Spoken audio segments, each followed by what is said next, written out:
ஆனை முகனை தொழுதால் நவக்கிரகங்களும் மகிழும். நல்லதே நடக்கும், நல்லதே நடக்கும்.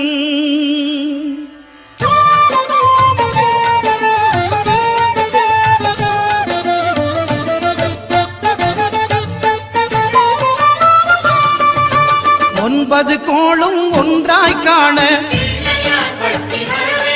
அங்கு கற்பகம் என்னும் கடவுளின் மெய்யில்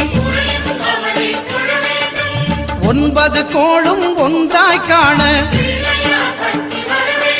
அங்கு கற்பகம் என்னும் கடவுளின் மெய்யில் சூரியன் முதலாய் ஒன்பது கிரகமும் பலவித குணங்களை கொண்டிருக்கும். எங்கள் கற்பக தருவில் அவை வரும்போது ஒன்றாய் சேர்ந்து பலனளிக்கும்.